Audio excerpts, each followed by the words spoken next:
মাইকও সর্বত্র, মাইকও সর্বত্র। না মাইক দে দাও, মাইক দাও।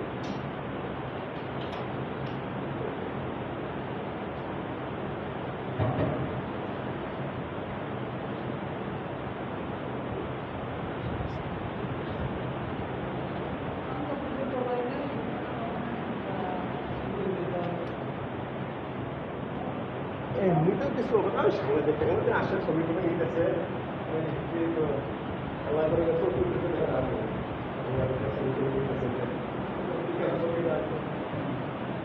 দায়িত্ব পালন করতেছে সবাই, তারা রিপোর্ট পালন করে আসছে।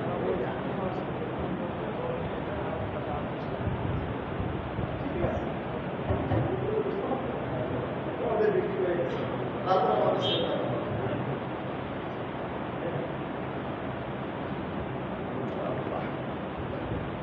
কোনো চিন্তা করবে না, ইনশাআল্লাহ ডাক্তার চলে আসবে।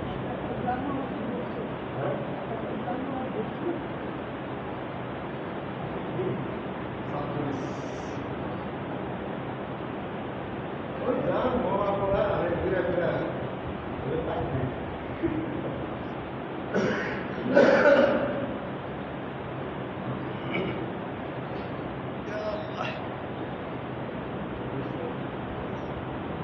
السلام عليكم.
أشهد أن محمد رسول الله.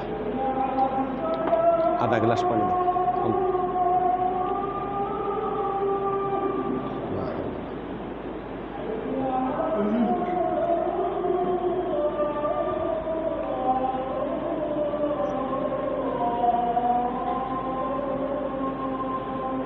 لا حول ولا قوة إلا بالله.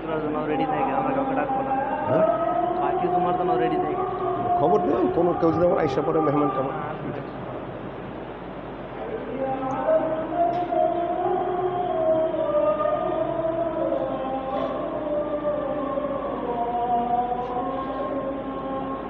لا حول ولا قوة.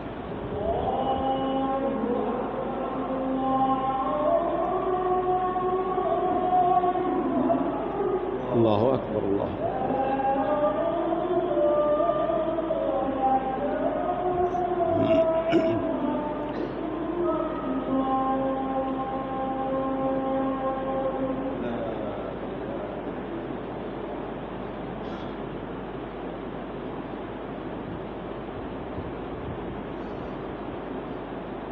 اللهم رب هذه الدعوة التامة والصلاة القائمة مقاما محمودا الذي وعدته.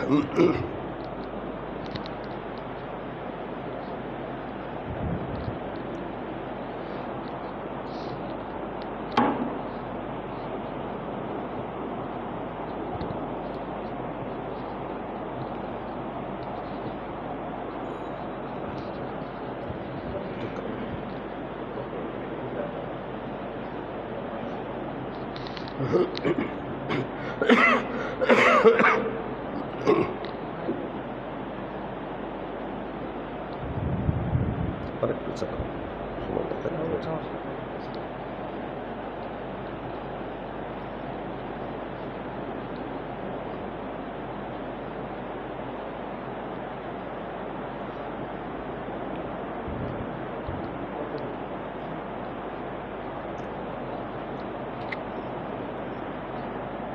الحمد لله نحمده ونستعينه ونستغفره ونؤمن به ونتوكل عليه ونعوذ بالله من شرور أنفسنا ومن سيئات أعمالنا من يهده الله فلا مضل له ومن يضلل فلا هادي له وأشهد أن لا إله إلا الله وحده لا شريك له وأشهد أن محمدًا عبده ورسوله أما بعد فإن خير الحديث كتاب الله وخير الهدي هدي محمد صلى الله عليه وسلم وشر الأمور محدثاتها وكل محدثة بدعة وكل بدعة ضلالة وكل ضلالة في النار أما بعد فأعوذ بالله من الشيطان الرجيم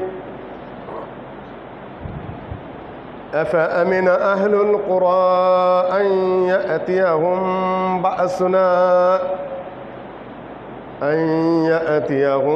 بأسنا وهم نائمون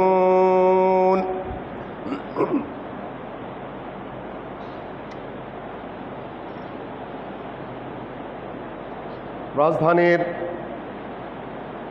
মোহাম্মদপুরস্থ আল আমিন জামে মসজিদে উপস্থিত সম্মানিত নারী ও পুরুষ মুসল্লিয়ানগণ এবং প্রচার যন্ত্রের মাধ্যমে সারা দেশের এবং সারা দুনিয়ার যে সকল দর্শক এবং শ্রোতাগণ আমাদের এই জুমার খুতবার দৃশ্য দেখতে পাচ্ছেন এবং বক্তব্য শুনতে পাচ্ছেন, তাদের সামনে আজকে আমাদের খুতবার বিষয়ে বেশ কিছু আলোচ্য রয়েছে, কিন্তু যেহেতু জাতীয় এবং আন্তর্জাতিক পর্যায়ের বিরাট সমস্যা করোনা ভাইরাস বা কোভিড-19 যে কোনো নামেই একে নামাঙ্কিত করা হোক না কেন, সারা পৃথিবী এই রোগটা ছেয়ে নিয়েছে। এই জন্য ডাক্তারদের পরামর্শ এবং সরকারি নির্দেশনা এবং জনগণেরও নিজস্ব আবেদন যেটা, সেটি হলো গণজমায়েত না হওয়া, বেশি লোক একত্রিত না হওয়া, 3 ফুটের কাছাকাছি না থাকা, একজন থেকে আরেকজনের দূরত্ব বজায় রাখা, স্বাস্থ্যসম্মত বিধি পালন করা,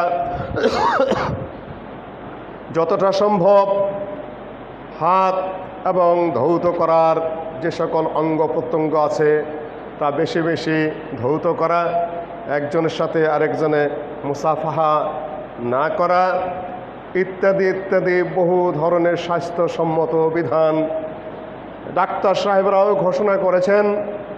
এবং বসবাসস্থল এবং বসার জায়গা, মানুষের যেখানে মানুষ এই ওঠা বসা করে সে জায়গাগুলো পরিষ্কার পরিচ্ছন্ন রাখা, জীবাণুমুক্ত রাখা ইত্যাদি ইত্যাদি বিধিবিধানগুলো আগের থেকে জারি ছিল। মানুষ স্বতঃস্ফূর্তভাবে যতটা সম্ভব তা পালন করছিল, কিন্তু কোটি কোটি মানুষের মধ্যে 2-1টি ভুল ত্রুটি হয়ে গেছে বা হয়ে যাচ্ছে। এটাকে অতটা আইনি ফ্রেমের মধ্যে নিয়ে যাওয়া, এটার কোনো অবকাশ নেই, এটা কোনো ছিল না, নেইও। আর একটি বিষয় লক্ষ্য রাখতে হবে, মানবতা আইনের ঊর্ধ্বে। ধর্মীয় বিধিবিধান এবং আবেগ সেটাও আইনের ঊর্ধ্বে।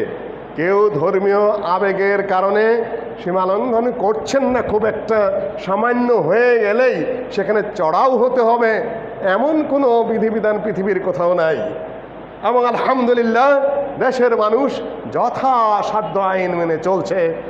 মানুষের যেরকম আইনের প্রতি শ্রদ্ধা রাখতে হবে, আইন প্রয়োগকারী সংস্থাগুলোরও ঠিক সেরকম মানুষের প্রতি, নাগরিকদের প্রতি, দিনের প্রতি, ধর্মের প্রতি পূর্ণাঙ্গ শ্রদ্ধাবোধ রাখতে হবে। শ্রদ্ধা একদিক থেকে হয় না, শ্রদ্ধাবোধ দুই দিক থেকেই হতে হয়। কাজেই সবাইকে আমরা শ্রদ্ধা করব। শ্রদ্ধার সাথে, সম্মানের সাথে পরিস্থিতির যে নিয়ন্ত্রণ, সেটাই হলো ভালো কথা, উত্তম কথা, এবং সেটা অনেকটাই কার্যকর হচ্ছে। মানুষের মধ্যে, সাধারণ মানুষের মধ্যে যেরকম পার্থক্য আছে, আইন শৃঙ্খলা রক্ষাকারী বাহিনীর মানুষের মধ্যে পার্থক্য রয়েছে। দুই দিক থেকে কিছু অ্যাক্সিডেন্ট হচ্ছে, আমরা আশা করছি এটা আর যেন না হয়। সম্মানিত উপস্থিতি, খুব সম্প্রতি এবং যারা শুনছেন এই খুতবার আওয়াজ, সম্প্রতি আইন পাশ হয়েছে বা ঘোষণা হয়েছে এবং ধর্ম মন্ত্রণালয়, ইসলামিক ফাউন্ডেশন তার সাথে জড়িতও রয়েছেন যে জুমার সালাতে 10 জনের বেশি উপস্থিত থাকবে না এবং ওক্তিয়া সালাতে 5 জনের বেশি নয়। আলহামদুলিল্লাহ, সর্বত্র এটা যথাসম্ভব কার্যকর হচ্ছে। কিন্তু এতটা টাইট দেওয়া ঠিক হবে না, যেটা সীমা লঙ্ঘনের পর্যায়ে পড়ে। মানুষকেও আইন মেনে চলতে হবে, আইন প্রয়োগকারী সংস্থারও শ্রদ্ধাবোধ এবং সম্মানবোধ থাকতে হবে। আশা করি দুপক্ষ থেকেই সেটা হচ্ছে আলহামদুলিল্লাহ। তবে হানাফি মযহাবে একটি বিধান আছে, 40 জন থাকতে হয়। একটা বিশাল মসজিদ, ফাঁকা জায়গা আছে। আশা করি আলেম সাহেবেরা সেদিকটা একটু বিবেচনায় নেবেন, আরেকটা বৈঠক করবেন। মসজিদে ব্যাপক জায়গা, বিশাল জায়গা রয়েছে, ফাঁক করে বসা সম্ভব। আইন মেনেই কমপক্ষে 40 জন এই ব্যবস্থা করা যথেষ্টই সম্ভবপর। আর যদি একটা মসজিদে জামাতও করতে হয়, ছোটোখাটো জামাতও, ইমাম থাকেন, মুয়াজ্জিন থাকেন, খাদেম থাকেন, মোতাওয়ালি থাকেন, আশপাশের একান্ত ব্যক্তি থাকেন, সেখানে 10 জনের কোনো অবস্থাতেই ওক্তিয়া সম্ভবপর হয় না। আশা করি এটা সরকার, ধর্ম মন্ত্রণালয় এবং সংশ্লিষ্ট যারা আছেন তারা পুনর্বিবেচনায় নেবেন, যাতে সেটা সুন্দরভাবে বাস্তবায়িত হয় এবং কারো মনের মধ্যে কোনো দুঃখ, কষ্ট এবং সমস্যা না থাকে। সম্মানিত উপস্থিতি, ইবাদত আল্লাহর পক্ষ থেকে নির্ধারিত। ইবাদত মানুষ বানাতে পারে না। কিন্তু সবচেয়ে সমস্যাপূর্ণ বিষয় হয়ে গেল যে ইবাদত মানুষ বানানো শুরু করেছে। এই করোনা ভাইরাসকে নিয়ে একটা সাইড আমার আলোচনার বিষয় রয়ে গেছে, সেটা হলো কুসংস্কারের ডাইরেক্ট যেগুলো হয়েছে। আজাব গজব কুসংস্কারের কারণেও আসে, আজাব গজব বেদাতের কারণেও আসে, আজাব গজব সীমা লঙ্ঘনের কারণেও আসে।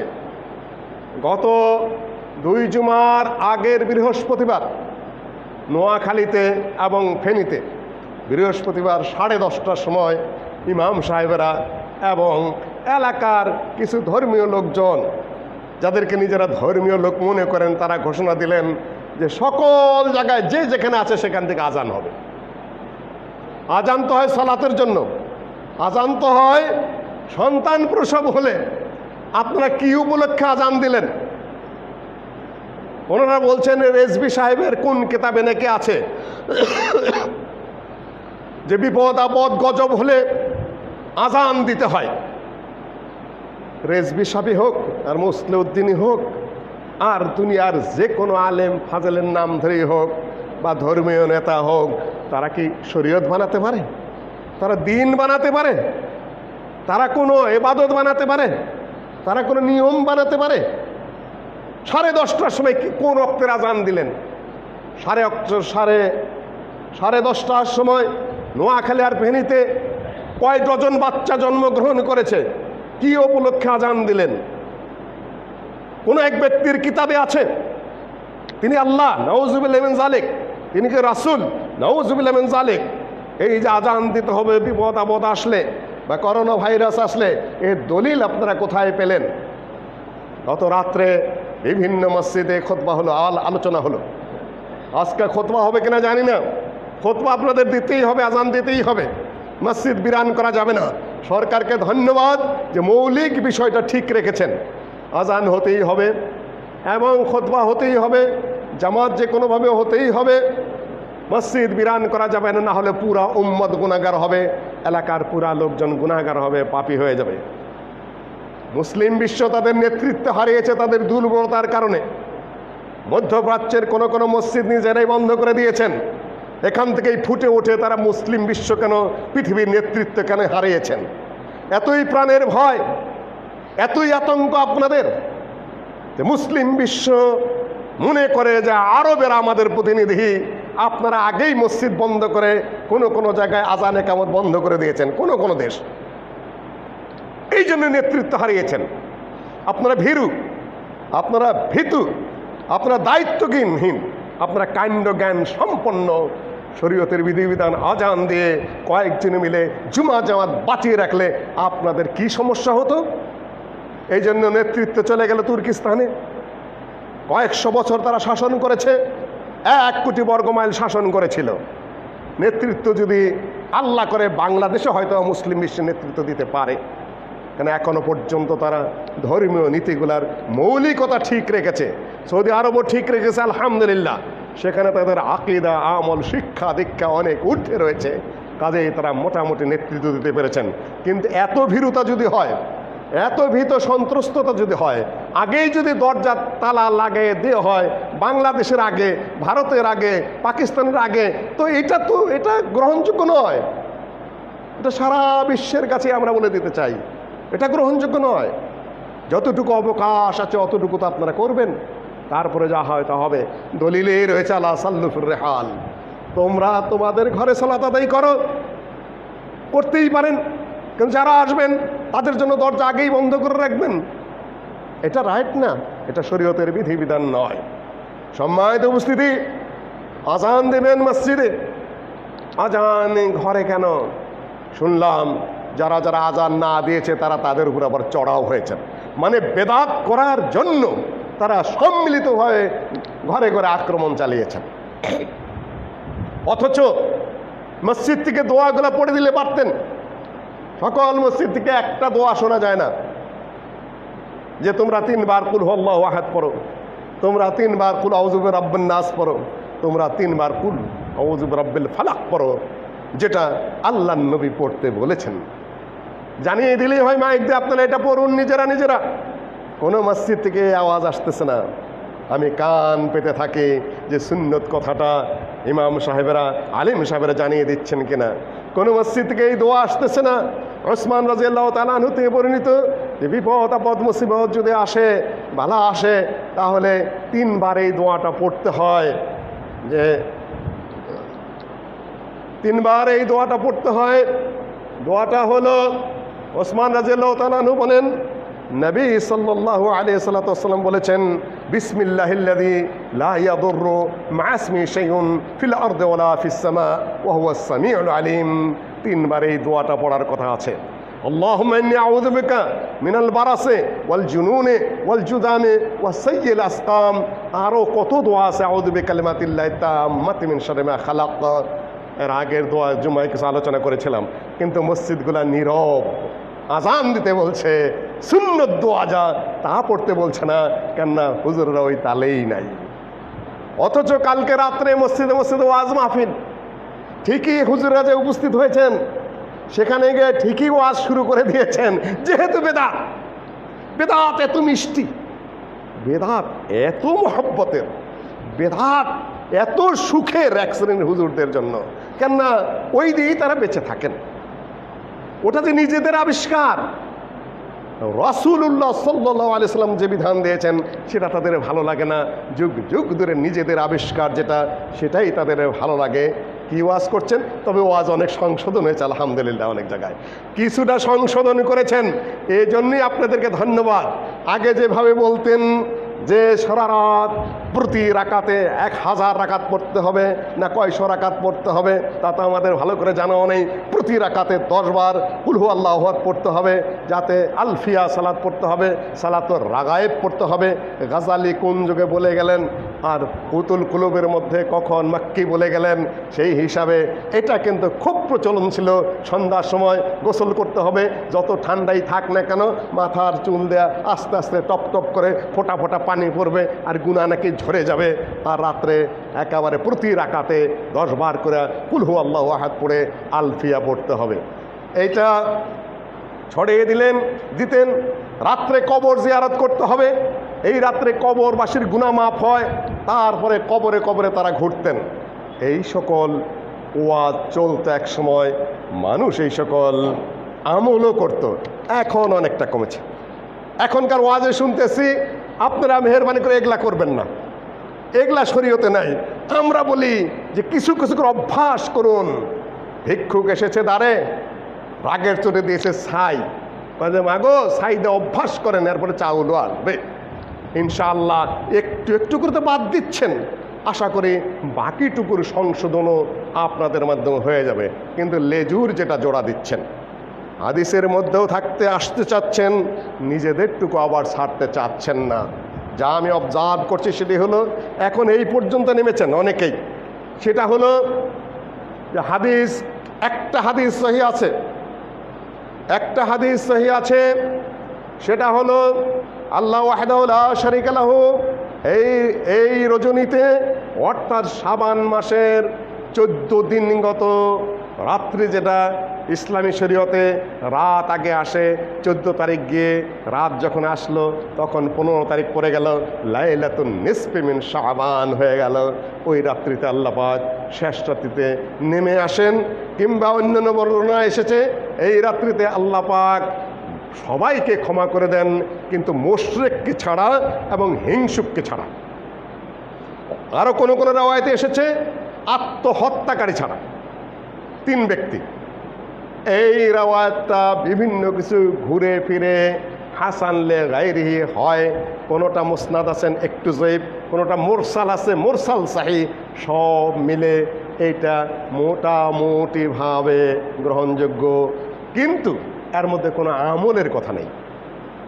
রাত্রে কি আমল করবেন, দিনে কি আমল করবেন, স্পেশাল কোনো আমল আছে কিনা, এমন কোনো আমলের উপরে লাইলাতুন নিসফি মিন শাবান এবং পরের দিনে কোনো আমলের ব্যাপারে, কোনো ইবাদতের ব্যাপারে আসমানের নিচে জমিনের উপরে কোনো গ্রহণযোগ্য হাদিস নেই। পরিষ্কার কথা। আল্লাহ পাক মাফ করেন, সব রাত্রিতেই মাফ করেন। ইয়ানজিলুল্লাহু সুবহানাহু ওয়া তাআলা, সহিহুল বুখারীর হাদিস, কিতাবুত তাওহীদ সহ অন্যান্য জায়গায় এসেছে, সহিহ মুসলিমও এসেছে। আল্লাহ তাবারক তাআলা শেষ রাত্রিতে নেমে আসেন, শেষ রাত্রিতে শেষ আকাশ নেমে আসে।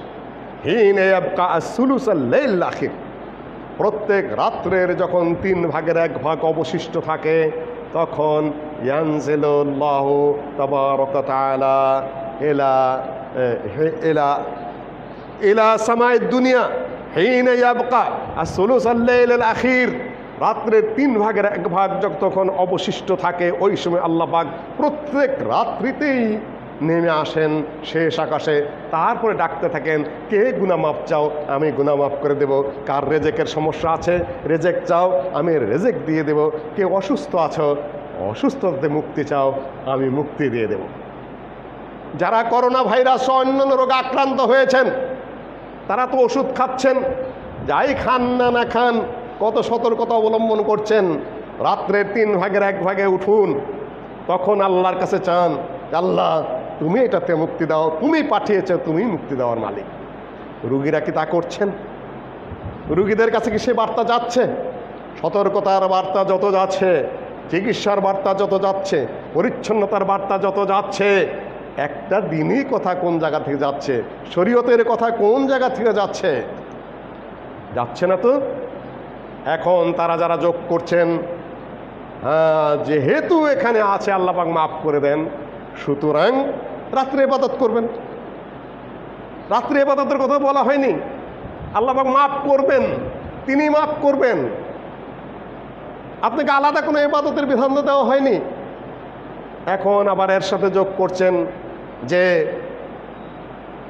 এটা পরের দিন যদিও সিয়াম সাবেত হয় না, কিন্তু করলে সমস্যা কি? এই পর্যন্ত এইভাবে কথা বলছেন। এখন 3 দিন 13, 14, 15 এমনিতেই বিধান আছে, আপনারা 3 দিনও রাখতে পারেন, আবার 1 দিনও রাখতে পারেন। তার মানে 3 দিনের দিকেও যাচ্ছেন, আবার ওই যে 1 দিন শবে বরাতের রোজা, ওইটাও আবার ভুলতে পারছেন না, কৌশল করে আবার নিজেরা ওটাও বলছেন। যাই হোক, এখন একটা ধান্দার মধ্যে চলে আসছেন এমন একটা ঝাপসার মধ্যে চলে আসছেন। এই ঝাপসাটা যখন কেটে যাবে খুব সীমিত সময়ের মধ্যে, ইনশাআল্লাহ স্বচ্ছ এবং পরিষ্কার পরিচ্ছন্ন বিধানই ইনশাআল্লাহ বাস্তবায়িত হবে। সম্মানিত উপস্থিতি, আয়েশা রাদিয়াল্লাহু তাআলা আনহা থেকে বর্ণিত হাদিস, ফাকাততু লাইলাতান, আমি রাসূলুল্লাহ সাল্লাল্লাহু আলাইহি ওয়াসাল্লাম, ফাকাততু রাসূলুল্লাহ সাল্লাল্লাহু আলাইহি ওয়াসাল্লাম লাইলাতান, আমি এক রাত্রিতে আল্লাহর নবীকে হারালাম বিছানায় নাই। বেরিয়ে গেলাম বাকিতে, গিয়ে দেখি নবী সাল্লাল্লাহু আলাইহি ওয়াসাল্লাম দোয়া করছেন। জিজ্ঞাসা করলাম যে কি করছেন? আমি মাঝখানে একটু আর বললাম না, সংক্ষেপ যেটুকু প্রয়োজন ওইটুকু বলছি। আল্লাহ নবী বললেন, শোনো আয়েশা, আজকে রাত্রে এত সংখ্যক মানুষকে আল্লাহ পাক মাফ করেন, এত সংখ্যক মানুষকে মাফ করেন, কালব গোত্রের যত ছাগল ভেড়া আছে তাদের গায়ে যত লোম আছে ওই পরিমাণ মানুষের গুণ আল্লাহ পাক মাফ করে দেন। বলার সাথে সাথে সুবহানাল্লাহ। কিন্তু কালকে লক্ষ্য করলাম বেশ কিছু মসজিদ থেকে এই হাদিস বর্ণিত হয়নি। আগে এটা বর্ণিত হতো আর সুবহানাল্লাহ রব পড়ে যেত, কিন্তু এখন বেশ কিছু আলেম এটা বাদ দেওয়া শুরু করেছেন, এই বর্ণনার করেন না। কেননা ইয়াহইয়া ইবনে আবি কাসির, হাজ্জাজ বিন আরতা ইয়াহইয়া ইবনে আবি কাসিরের কাছে শুনেন নাই, ইয়াহইয়া ইবনে আবি কাসির ওরওয়াত থেকে শুনেন নাই, ওরওয়া তার খালা আয়েশা থেকে বর্ণনা করেছেন। সনদ মুনকাতে মাকতু, দুই জায়গায় ইমাম তিরমিজি নিজেই উল্লেখ করেছেন এই বিবরণ, তিনি নিজেও বলেছেন যায়েফ, এবং ইমাম বুখারীর বর্ণনা দিয়ে বলছেন, ইমাম বুখারীকে আমি জিজ্ঞাসা করেছিলাম এই হাদিস প্রসঙ্গে, ইমাম বুখারী বলেছেন যায়েফ, কেননা সনদের মধ্যে হাজ্জাজ বিন আরতা ইয়াহইয়া ইবনে আবি কাসিরের কাছে শুনেনি, ইয়াহইয়া ইবনে আবি কাসির ওরওয়ার কাছে শুনেনি, সুতরাং এটা গ্রহণযোগ্য না। কিন্তু টুপি মাথায় দিয়ে আতর গোলাপ লাগে বিভিন্ন চেহারা ধরে ধরে হুজুরের টিভিতে এসে এসে এইটা বলছেন আর সুবহানাল্লাহ সুবহানাল্লাহ বলে একটা বাতিল, একটা মিথ্যাকে সমর্থন দিয়ে যাচ্ছেন। দুটি বর্ণনা আলী রাদিয়াল্লাহু তাআলা আনহু থেকে, যখন লাইলাতুন নিসফে মিন শাবান আসে, শাবান মাসের অর্ধেক যখন এসে যায়, সন্ধ্যার সময়ে আল্লাহ পাক আসমানে নেমে আসেন, তিনি ডাকতে থাকেন, কে গুনাহ মাপ চাও, গুনাহ মাপ চাও, ইত্যাদি ইত্যাদি যেগুলো রয়েছে সহিহ বুখারী হাদিসে ওগুলো। আর ফাকুমু লাইলাহা, রাত্রে দাঁড়াও এবং দিনে সিয়াম পালন করো। এই বর্ণনা মৌজু, আবু বকর আব্দুল্লাহ সে হলো মিথ্যাবাদী রাবি, সে বর্ণনা মিথ্যুকের বর্ণনা, এটা সম্পূর্ণ জাল এবং বানাওটি। এইটার উপর ভিত্তি করে রাত্রে সিয়াম পালন করা, দিনের রোজা রাখা। আরেকটা আলী রাদিয়াল্লাহু তাআলা হতে বর্ণিত, যে ব্যক্তি এই রাত্রে সিয়াম, এই দিনে সিয়াম পালন করলো, তার অতীত 60 বছরের এবং ভবিষ্যৎ 60 বছরের গুনাহ মাফ হয়ে যায়। ইমাম ইবনুল জাওজি এটা উল্লেখ করে বলেছেন, একেবারে ডাহা জাল, পচা জাল এবং বানাওটি, এটার উপর ভিত্তি করেও সিয়াম পালন করতেন। অনেকেই তারপরও রাত্রে জাগরণ করছেন এবং দিনে সিয়াম পালন করছেন। আমি অনুরোধ করব যে না, কোনো এবাদত সাবেত হয় না। আহলে হাদিসরা কেউ কেউ বলেছেন ওই হাদিসটা আল্লাহ পাক সবাইকে মাফ করেন, কিন্তু হিংসুক এবং মুশরিক ছাড়া এইটুকু রয়েছে, এইটুকু মোটামুটিভাবে হাসাল্লে গায়রে হওয়ার সম্ভাবনা আছে, কোনো এবাদত সাবেত হওয়ার কোনো বিধান এখানে নেই। কাজেই এটা ইগনোরড, সম্পূর্ণরূপে এটা একেবারে বাদযোগ্য। কিন্তু যেটা হলো আইয়ামে বীদ, 3 দিনের সিয়াম পালন করবেন, আইয়ামে বীদের নিয়ত করবে, করে নিসফু শাবানের নিয়ত করে না। কোরআনও বিকৃতি করা শুরু করছেন, বিসমিল্লাহির রহমানির রহিম, হামিম ওয়াল কিতাবিল মুবিন, ইন্না আনজালনাহু ফি লাইলাতিন মুবারাকা ইন্না কুন্না মুনদিরিন। হামিম, আল্লাহ এর অর্থ কি তিনি ভালো জানেন। ওয়াল কিতাবিল মুবিন, এই প্রকাশ্য স্পষ্ট কিতাবের কসম। ইন্না আনজালনাহু ফি লাইলাতিন মুবারাকা, আমি এই কিতাবকে অবতীর্ণ করেছি একটি পবিত্র রাতে। ইন্না কুন্না মুনদিরিন, আমরা এই কিতাবের মাধ্যমে মানুষকে সতর্ক করি। সতর্ক করি সৎ কাজ করো, সতর্ক করি অসৎ কাজ করো না, সতর্ক করে জান্নাতের জন্য প্রস্তুত হও, সতর্ক করে জাহান্নামের কাজ করো না। ফিহা ইউফরাকু কুল্লু আমরিন হাকিম, এই রাত্রে প্রতিটি আল্লাহর কাছে যে বিধিবদ্ধ তাকদীরের বিধান, সেটা এই রাত্রে বন্টিত হয়, বন্টন করা হয়। ইকরিমার থেকে বর্ণনা একটি রয়েছে যে এটা হলো লাইলাতুন নিসফি মিন শাবান, কিন্তু এটা জাল, এটা গ্রহণযোগ্য নয় কোরআনের বিপরীতে। শাহরু রমাদান আল্লাযী উনজিলা ফীহিল কোরআন, এটা ইন্না আনজালনাহু ফি লাইলাতুল কদর। কোরআনের বহু আয়াতের বিরুদ্ধে এটা, বহু হাদিসের বিরুদ্ধে এটা। সুতরাং একজন তাবেঈর একটা কল মাত্র যেটা অসমর্থিত সূত্রে রয়েছে সেটা কোনো অবস্থাতেই গ্রহণযোগ্য না। ইমাম ইবনে কাসির বলেছেন, কোরআনের এই আয়াতের ব্যাখ্যা ভাগ্য রজনী বলতে কেউ যদি বুঝায় যে শাবানের মাসের মধ্যরাত্রে ফাকাদ আবআদান নুজআহ, সে এই মরুদ্যানকে দূরে ঠেলে দিল। অর্থাৎ তার ছাগল ভেড়া নিয়ে সে যাবে মরুদ্যানে, যেখানে ঘাস আছে, সেই ঘাসওয়ালা জায়গায় না নিয়ে সে ইচ্ছায় করেই হোক বা ভুল করে হোক সে চলে গেল মরুভূমিতে মরার জন্য, যেখানে ঘাসও নেই পানিও নেই। নুজআ হলো ইমাম ইবনে কাসির এই আয়াতের তাফসিরে এখানেই বলেছেন সূরা দুখানের ফাকাদ আবআদান নুজআ, সে ব্যক্তি মরুদ্যানকে, যেখানে ঘাস আছে পানি আছে, সেটাকে দূরে সরিয়ে দিয়ে সে চলে গেল ডেজার্টের মধ্যে, মরুভূমির মধ্যে গরু ছাগল পশু পাখি পশু নিয়ে মরার জন্য চলে গেল। যে এটাকে লাইলাতুল কদর, রমজান মাসকে এড়িয়ে গিয়ে চলে গেল লাইলাতুন নিসফি মিন শাবানে, সে মরুদ্যান বাদ দিয়ে মরুভূমিতে ঢুকে পড়লো মরার জন্য, তার বাঁচার আর কোনো উপায় নেই। এটা ইমাম ইবনে কাসিরের কথা, তার তাফসির এটা। সম্মানিত উপস্থিতি, এই গেল বেদাত। দ্বিতীয় আসতেছে যেটা, বেদাত কিন্তু কুসংস্কার চেয়েতেও মারাত্মক, যেটা বৈশাখী বৈশাখী বৈশাখী আগে ছিল না। এই 1980 সালে সেটার আবিষ্কার। বাদশাহ আকবর এই দেশ সহ যখন শাসন করত, দিল্লি থেকে বঙ্গ সহ, তখন সে খাজনা তুলত। এই সময় খাজনা তোলার বিধান ছিল, তার লোকেরা অত্যাচার করে খাজনা তুলত মানুষের কাছ থেকে। সেইটা আস্তে আস্তে হাল খাতায় রূপান্তরিত হলো আমাদের দেশে। হাল খাতা মধ্যে বছরে যে সকল বাকি টাকি থাকে, দোকানদাররা ওই দিনে কিছু মিষ্টি টিষ্টি নিয়ে বসে, মানুষ এসে বাকি পয়সাগুলো দিয়ে যায় আর মিষ্টি খেয়ে যায়। পুরা চৈত্র এবং বৈশাখ জুড়ে ছোটোকালে দেখতাম গ্রাম এলাকায় কোনো কোনো এলাকায় মেলা হতো, যেহেতু কাজকর্ম কিছু থাকতো না, খেতে থাকতো শুধু ঢিলা পরে থাকতো, তখন আর কি করা, বিকালে একটু মেলার আসর দিত, একটু জুয়া খেলা হতো, একটু গরু দৌড় হতো, একটু ঘোড়া দৌড় হতো, একটু আনন্দ ফুর্তি তারা করতো। এই পর্যন্তই ছিল মেলা বলতে। আর হিন্দুরা সেটা চৈত্র সংক্রান্তি পালন করতো, তাদের একটা পূজার চড়ক পূজা টুজা নানান কিছু কী করতো, সেটা আসলে তাদের পূজার সাথে সম্পৃক্ত। এই পর্যন্ত।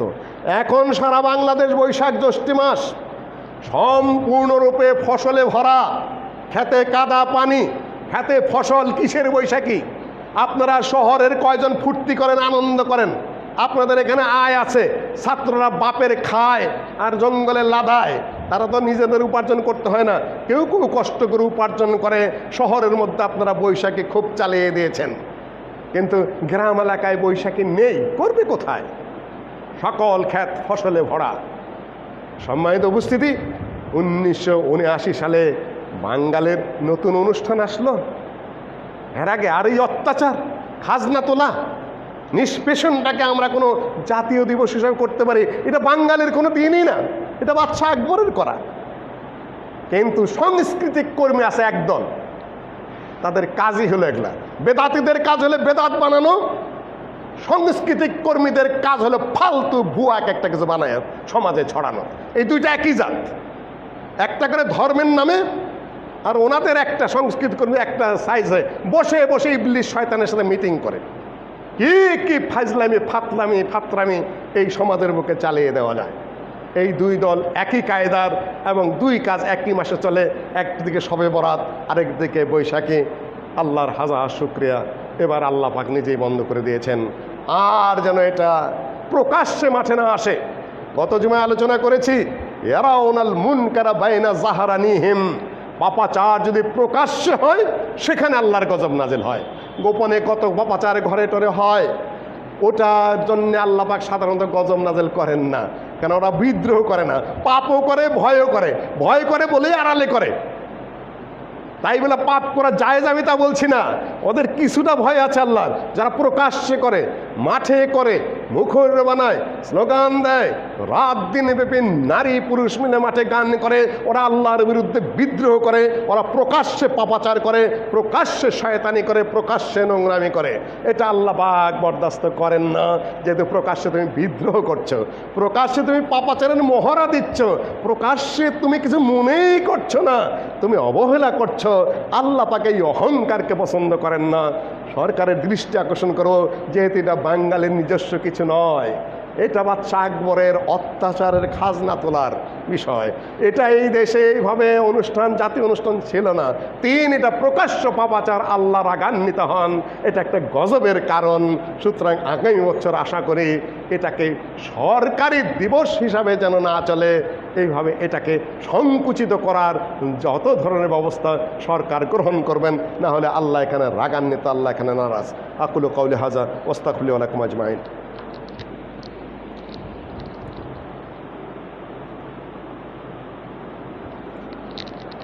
কুসংস্কারের আরো কতগুলো ধারা রয়েছে। ভারতে চালিয়ে দিলেন সরকারিভাবে, ঘরে ঘরে তোমরা থালা বাজাও, টনটন টনটন করে গোটা ভারতের ঘরে ঘরে থালা বাসন কাঁসা বাজাইলেন, করোনা গেল না। এখন আবার ঘোষণা হয়েছে যে ঘরে ঘরে কোনো একদিন রাত্রে 9 মিনিট পর্যন্ত বাতি জ্বালিয়ে রাখতে হবে, তাও যদি করোনা সরে যায়। একেবারে জাতীয়ভাবে ঘোষণা। থালা বাসন বাজাইলেন অনেক, গেল না, এখন আবার বাতি জ্বালাইতে হবে। দুই জিনিস যতটুকু আমরা জানি সেটা হলো, থালা বাসনের আওয়াজ শুনে কুদেবতা ভয় পায়। ঘরে ঘরে যখন থালা বাসনের আওয়াজ হবে, কুদেবতার দৃষ্টি তখন সরে যাবে, খারাপ দেবতা তখন দেশের থেকে বিদায় নেবে। করোনা একটা খারাপ দেবতা, এই দেবতার কারণেই কাজেই থালা বাসন বাজায় আওয়াজ করো। যেরকম ছোটোকালে দেখতাম লিচু গাছে আমরা এই বান্ধিতাম, 3 বান্ধিতাম, মাঝখানে একটা কাঠ দিতাম, ঘরে বসে টান দিতাম, বাদুর দৌড়ে চলে যেত। দক্ষিণ এলাকায় বোধহয় করে সুপারির বাগানে ঢক ঢক ঢক ঢক করে বাদুর চলে যায়। এইরকম দুষ্ট দেবতা এই থালা বাসনের আওয়াজ শুনে, ঠং ঠং ঠং আওয়াজ শুনে চলে যাবে। নরেন্দ্র মোদী মহোদয় করলেন, একদম শিক্ষিত আমাদের দেশের প্রধানমন্ত্রী। এখন দ্বিতীয় যেহেতু গেল না, তখন বুঝে নিলেন যে এটা তাহলে একটা ভালো দেবতা হবে, এটাকে তাহলে আগুন দেওয়া স্বাগত জানাই। বেদের প্রথম শ্লোকে হলো অগ্নি মিলে পুরোহিতং যজ্ঞৎস। আগুন হলো তাদের প্রধান দেবতা। আগুন যেমন দেবতা, আগুন তেমনই দেবতাদেরকে আহ্বান করে আগুন দিয়ে আবার যজ্ঞ করতে হয়। যজ্ঞ মানে হলো যেটাকে দেবতার উদ্দেশ্যে নিবেদন করা হয়, সেটা গরু হোক, ওনা গরু তো জবাই করবে না, আগে গরু জবাই করা বেদে জায়েজ ছিল, পরে তারা না জায়েজ করে নিয়েছেন। মানে বেদের বিরোধিতা করাও তাদের সমস্যা নাই। এই পাঠা হোক, ভেড়া হোক বা ঘোড়া হোক, ঘোড়াও বৈধ, কেননা কুরু পাণ্ডবের যুদ্ধের পরে বহু ঘোড়া তারা বলে দিয়েছিল। এগুলাকে দেবতার উদ্দেশ্যে নিবেদন করতে গেলে আগুন লাগবে, ঘি লাগবে, ইত্যাদি ইত্যাদি লাগবে। আগুন ছাড়া কোনো পূজা হবে না। বিয়ে করতে হবে ওই আগুন দিয়ে। আগুন ছাড়া কোনো ধর্মীয় বিধিবিধান বা সামাজিক অনুষ্ঠান তাদের হয় না, কেন ওরা মূলত হলো অগ্নি পূজারী। এসেছে ইরান থেকে, ইরানরা মূলত অগ্নি পূজক ছিল। সালমান ফার্সি বলেছেন, আমি ছিলাম পুরোহিত পুত্র, সকাল থেকে বিকাল পর্যন্ত আগুন জ্বালাইতাম। কাজেই সেখান থেকে তৌহিদপন্থী এবং অগ্নি পূজারী শিরকপন্থী 2 দলের মধ্যে যুদ্ধ হয়। অগ্নি পূজারীরা পরাজিত হয় ইরানে, তারাই মায়ের খেয়ে ভারতে চলে আসে, ওরাই আর্য। কাজেই সব কিছুর মধ্যেই তাদের আগুন। আগুন লাগবেই, পূজায় লাগবে, যজ্ঞে লাগবে, বিবাহে লাগবে। মানে মানুষ যে পোড়ায়, ওটাও তাদের আগুনের বিধান। মানুষ মরলে কি করবে? কাপড় টাপড় পরায় যে পোড়া দিলা, কাপড়টা পুড়ে গেল, নারীরও গুপ্তাঙ্গ বেড়ে গেল, পুরুষেরও গুপ্তাঙ্গ বেড়ে গেল। বর্তমানে সে ভালো একটা ওয়াজ করেছিলেন, সেটা আজকে আমার সময় নয়। এখন আগুন জ্বালিয়ে দেবতার পূজা 9 মিনিট কেন বলছে? যেহেতু নবগ্রহ, গ্রহ নয় এটা, যত কিছু এই পৃথিবী কার্যকর করে ভগবান স্বয়ং গ্রহদের হাতে অনেক কিছু দিয়ে দিয়েছেন। এক এক গ্রহের হাতে এক এক ক্ষমতা আছে। নবগ্রহ, শনি একটা গ্রহ, শনির আকড়া আছে কিন্তু আমাদের ওখানে, শনি গ্রহের পূজা করা হয় সেখানে।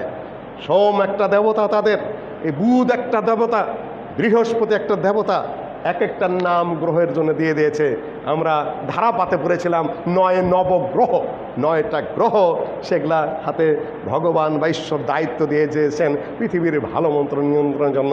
এই জন্য 9 মিনিট তিনি নির্ধারণ করেছেন 9টা গ্রহ যেন সন্তুষ্ট থাকে এবং করোনা ভাইরাস যেন উঠে যায়। এগুলা হলো কুসংস্কার। ছোটকালে দেখতাম কলেরা বসন্ত আসতো এলাকায়, চিকিৎসা তো ছিলই না তেমন, ভুল চিকিৎসা ছিল, মানুষ মারা যেত। ইতিমধ্যে রাত্রে সিঙ্গা ফুকাইতো এক কবিরাজ সাহেব, নাম বলবো না, দূরের আরেক গ্রাম থেকে রাত্রে আওয়াজ আসতো। আরেক কবিরাজকে জিজ্ঞাসা করলাম রাত্রে সিঙ্গা ফুকে কেন? বলছে বুঝবো না, কলেরা হলো একটা দেবতা, বসন্ত হলো একটা দেবতা, যে পর্যন্ত সিঙ্গার আওয়াজ যায় ওই পর্যন্ত কলেরা এবং বসন্তের দেবতা আসে না। যে যদি ওই কবিরাজের ধরে, কবিরাজ ফুকায় গোরস্থানের পাশের থেকে। কেন গোরস্থানের পাশে কেন? যে গোরস্থানে হিন্দুদের দেবতা ঢুকে না, দৌড় দিয়ে গোরস্থানে যে আক্রমণ করতে আসে অমনিও গোরস্থানের মধ্যে ঢুকে পড়ে, আবার যখন চলে যায় তখন আবার বেড়ে আসে সিঙ্গা ফুকানো শুরু করে। এইটা কেন? আমাদের নিজেদের দেখা। তারপরে দেখেছি নানার বাড়ির এলাকায় হুবুচুনি, কলেরা এবং বসন্তের দেবতা আসতো, ছেলেরা মুখের মধ্যে কালি টালি দিয়ে হুবুচুনি এক দেবতা দুধ কলা খায়, হুবুচুনির একটি ছেলে নগরে বেড়ায়, হুবুচুনির মাকে দেখে যে করবে হেলা, কোলের সন্তান কেড়ে নিয়ে মারবে এক ঠেলা, হুবুচুনিরে কিছু দাও। এই হুবুচুনি দেবীকে, দেবদেবতাকে ভোগ চাওয়ার জন্য হিন্দু ছেলেপেলা সহ কিছু ভকাট্টে পোলাপান রাস্তায় নেমে যেত, হুবুচুনি দেবতা। এখন এই করোনার দেবতা ভারতীয় সরকার দুষ্ট দেবতা মনে করে থালি বাসনও বাজাইল, আবার ভালো দেবতা গ্রহের কোনো দৃষ্টি কিনা এই জন্য তারা মোমবাতিও বাজাইল। আমাদের দেশের বুদ্ধিজীবীরা নাকি অনেক লেখাপড়া করে, অনেক জ্ঞানী, তাদের কথা সরকারও শুনে, বলে দিল বৈশাখী করতে হবে, দৌড় একটা মানল ঢাকা বিশ্ববিদ্যালয় থেকে, সরকার সেটাকে কাউন্ট করে নিয়ে বাস দিবস ঘোষণা করে দিলেন। তাদের এত পাওয়ার, এত ক্ষমতা, আসলে তো বেহুদা, আসলে তো হলো কুসংস্কারপন্থী, আসলে তো হলো নির্বোধ আহাম্মক ছাড়া কিছু না। বেদাতিরা বেদাত বানায়, হিন্দুরা তাদের ব্রাহ্মণা যা বলে ওইটাই তাদের ধর্ম, আর আমাদের সংস্কার কর্মীরা, সংস্কৃতির কর্মীরা বাইর করেন নিজেরা বসে বসে কিছু তাদের ফালতু কার্যক্রম, যেটা তারা পয়সা নষ্ট, সময় নষ্ট, দেশের সুসংস্কৃতি নষ্ট, মানুষের সময় নষ্ট মাত্র। সময় তো উপস্থিতি এবং যারা শুনতে পাচ্ছেন সারা পৃথিবীর, শরীয়ত হলো বাস্তব, শরীয়ত হলো সায়েন্টিফিক বলবো না, সায়েন্সই শরীয়তের অনুকূলে, এটা হলো বাস্তব কথা। শরীয়তের বিধিবিধান বলে দিয়েছে, এখনও ধাঁধা আছে অনেক জায়গায়, এক বক্তব্যে সব কিছু পৌঁছে না। আবার আমি বলে দিচ্ছি, প্রশ্ন আসছেই, কিছু কিছু রোগ সংক্রমক, কিছু কিছু রোগ সংক্রমক নয়। হাদিস সহিহ, একই হাদিসের দুই অংশ, এবং যেখানে সংক্রমক হয় সেখানে ঢুকবেন না, যেখানে সংক্রমক আছে সেখান থেকে বাহিরে যাবেন না। সারা পৃথিবী যে বিধান পালন করছে এটা একেবারে ইসলামের দেওয়া আজ থেকে 1450 বছর আগে, কারেক্ট যা তাই। হাদিস আলোচনা করেছি, হাদিস আর আলোচনা করব না। দ্বিতীয় বিধান যেটা আবার খেয়াল করে দেই, যেহেতু চলছে বিষয়টা, সেটা হলো আজান দিবেন, আজানে জামাতের কিছু লোক সরকারের বাড়িয়ে দিতে হবে, কমপক্ষে 10 জন করতে হবে অক্তিয়ায়, আর জুমায় 40 জন করতে হবে, যাতে একটা স্বাভাবিক অবস্থা থাকে কিন্তু নিয়ন্ত্রণের মধ্যে থাকতে হবে। এটা আমাদের দাবি আর কি। দাবি মানে হলো দৃষ্টি আকর্ষণ, কিন্তু যতক্ষণ পর্যন্ত সরকারের আইন আছে ততক্ষণ আমরা মেনেই চলবো, কিন্তু দৃষ্টি আকর্ষণ করছে মাত্র, না হলে জুমার কোনো ভাব থাকছে না। এতে একেবারেই আধা বিরানি বলতে হবে। আর আজানের সময় কিন্তু এটা পালন করছেন না। আজানের পরে জালা সল্লু ফিরে হালিকুম, কোনো মসজিদ থেকে আসছে না কিন্তু অবস্থা, এটা সুন্নত, কায়েম করে দিন। আহলে হাদিসদেরকে আগে কায়েম করতে হবে, যেহেতু আছে বিধান, সহিহ বুখারীর হাদিস, আজানের পরে আলা সাল্লু ফিরে হালিকুম এইটুকু বলে দিবেন। আর হানাফি ভাইরা যারা আছেন তাদেরও দৃষ্টি আকর্ষণ করছি, মুখে তো মেলা কিছুই বলছেন, হাদিসটা একটু আমল করে দিন। আলহামদুলিল্লাহ, যারা আসেন আসবেন। এই হলো মাস্ক নিয়ে এখনও কথা চলছেই, মাস্ক পরে সালাত আদায় করা বৈধ, যেহেতু ওজর আছে। আমি আরও দৃঢ় কণ্ঠে এখান থেকে পরিষ্কার হয়ে বলে দিচ্ছি যে মাস্ক পরে নাকের মধ্যে ঢেকায় এরকম কাপড়ের যেটা সেটি দিয়ে সালাত আদায় করা বৈধ। তবে মসজিদে আপনারা যদি নিজেরা জায়নামাজ নিয়ে আসেন সবচেয়ে বেশি ভালো হয়। নিজেরা জায়নামাজের সালাত আদায় করলেন, ঘরে গিয়ে ধুয়ে ফেললেন। আর মসজিদের যারা আছেন তারা মসজিদকে যথাসম্ভব পরিষ্কার পরিচ্ছন্ন রাখবেন। এই 3 নম্বর লাস্ট পয়েন্ট যেটা, সেটা হলো এই ভাইরাস কিন্তু এখনও পর্যন্ত পৃথিবীর ডাক্তার সাহেব ধরতে পারেন নাই। যা চলছে সবই অনুমান, এটা আমার কথা নয়। আমি ডাক্তারদের এবং সারা পৃথিবীর সকল যা কিছু যতটুকু সম্ভব দেখার আমি সব দেখছি, বোঝার চেষ্টা করছি। ডাক্তারদের লাস্ট কথা হলো এটা কি ভাইরাস তারা এখনও ধরতে পারেন নাই। ফাঁকও যে থাকছে এটা অনুমানের উপরেই। ওষুধ যেগুলা খাচ্ছেন সব অনুমানের উপরে। কুইনিনই খান, এখন আবার সেই ম্যালেরিয়ার কুইনিন খাওয়ানো হচ্ছে। ভারত থেকে ট্রাম্প জোর করে নিয়ে গেল। আচ্ছা, কালকে শুনলাম এক ডাক্তার সাহেব বলছে কৃষি বিশ্ববিদ্যালয়ে কিচ্ছু লাগবে না, ইথানল গরম পানিতে দিয়ে শুধু ভাপ নেন, এতেই মরে যাবে সব কিছু, ইত্যাদি ইত্যাদি। সারা পৃথিবীতে ম্যালেরিয়ার ওষুধ বলেন, এই বলেন, সে সব অনুমানের উপরে। এখনো পর্যন্ত করোনা কি এটা পারছে না, ধরতেই পারে নাই। আল্লাহর রহমতে যেখানে আগে এসেছে সেখান থেকে আগে উঠে যাচ্ছে, আগে মরে যাচ্ছে। এইটাই বড় কথা। তবে সতর্কতা অবলম্বন আইন আমরা করে যাচ্ছি আলহামদুলিল্লাহ, সেটা অন্য বিষয়। কিন্তু বাস্তবতা হলো পৃথিবীর বৈজ্ঞানিকেরা, ডাক্তাররা করোনা কি এখন পর্যন্ত তারা কিছুই ধরতে পারেন নাই। 2 নম্বর পয়েন্ট ইনফরমেশন যেটা, সেটা হলো এই করোনা মুহূর্তে মুহূর্তে আকৃতি চেঞ্জ করে। বর্তমান যে আকৃতিতে আছে সেই আকৃতিতে ওষুধ বানায়, 5 মিনিট পরে তার আকৃতি চেঞ্জ করে ফেলে, ওই ওষুধ আর কাজ করছে না। অদ্ভুত এক তত্ত্ব পেলাম, এটা কয়েকবার মানে কয়েকশো বার নাকি আকৃতি চেঞ্জ করেছে। এই মুহূর্তে যে অবস্থায় আছে, ওষুধ বহু চিন্তা করে করে কী দেওয়া মারা যায় সেটা চেষ্টা করছে, কিন্তু এন্দুরের মতো আরেক জায়গায় চলে যাচ্ছে, আকৃতি চেঞ্জ করে ফেলছে। আকৃতি চেঞ্জ করার পরে আর এই ওষুধ কাজ করছে না। এইরকম মারাত্মক বিষয় আল্লাহ পাক পাঠিয়ে দিয়েছেন পৃথিবীর বুকে। আপনি আর্মি দিয়ে, বিমান বাহিনী দিয়ে, নৌবাহিনী দিয়ে বহুত কিছু ঠেকাতে পারবেন, মুসল্লিও ঠেকাইতে পারবেন, কিন্তু করোনা ঠেকাবেন কি দিয়ে? এটা না হয় মানুষের সতর্কতার জন্য আপাতত স্টপ রয়েছে। যত ধনী, যত শক্তিশালী দেশ তত আক্রমণ বড়। আল্লাহ পাক দেখিয়ে দিচ্ছেন শক্তি দিয়ে হয় না। যত দুর্বল দেশ, নেপাল, ভুটান, সবচেয়ে পৃথিবীর দুর্বল দেশ, সেখানে নাই। বাংলাদেশে নাই বললেই চলে আলহামদুলিল্লাহ। আমার ধারণা 1-2 সপ্তাহের মধ্যে দুর্বল হয়ে এটা উঠে যাবে। আল্লাহ তুমি তুলে নাও যেন আমরা জুমা জামাত করতে পারি। যারা জুমা জামাতে উপস্থিত হন তাদের খুব কষ্ট হচ্ছে, সিয়াম যেন তারা পালন করতে পারেন, তারা যেন ঈদ পালন করতে পারেন, তারা যেন মসজিদে আসতে পারেন, তারা যেন তারাবির সালাত আদায় করতে পারেন। আল্লাহ তুমি সেই ব্যবস্থা করে দাও। এটা তো সামান্য বিষয়, আল্লাহ পাক বলেছেন, সেটা সামনের জুমায় যদি আসে সেগুলা বলবো। এই যে পানি পান করছো, আমি যদি মাটিতে শুষে নিয়ে যাই কি পান করবা? 3-5 দিনে মরে যাবা। সূরা মুলকের শেষ আয়াত, সূরা আল কাসাস যতটুকু মনে পড়ছে। এই যে সূর্য তুললাম, যদি না ডুবাই পুড়ে মারা যাবে। এই যে রাত করলাম, যদি আর সূর্য আমি না তুলি, যদি রাত্রে ঘুমন্ত অবস্থা আযাব এসে যায়, সূরা আরাফে, যদি সকালে কাজ করছো আযাব এসে যায়, কি দিয়ে ঠেকাবে? কোনো ওষুধ দিয়েও নয়, কোনো চিকিৎসা দিয়েও নয়, কোনো সতর্কতা দিয়েও নয়, কোনো প্রশাসনিক কর্মকর্তা দিয়েও নয়, কর্মচারী দিয়েও নয়, কোনো আর্মি দিয়েও নয়। আল্লাহ পাক সেটাও দিতে পারেন।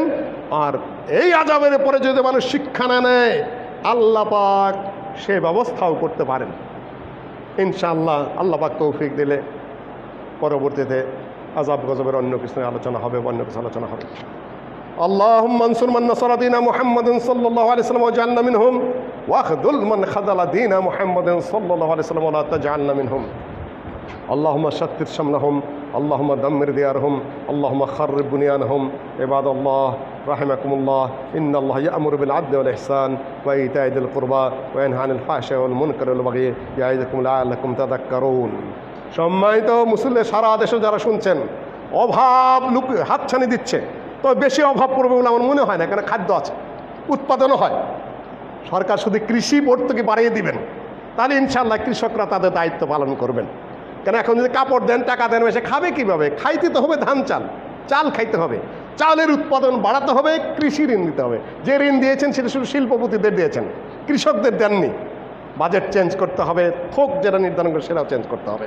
ইনশাআল্লাহ কৃষি উৎপাদন আছে দেশে, অভাব পড়বে থেকে থেকে জায়গায় জায়গায়, কিন্তু জাতীয় পর্যায়ের পড়বে বলে আমার কাছে ওই রকম মনে হচ্ছে না।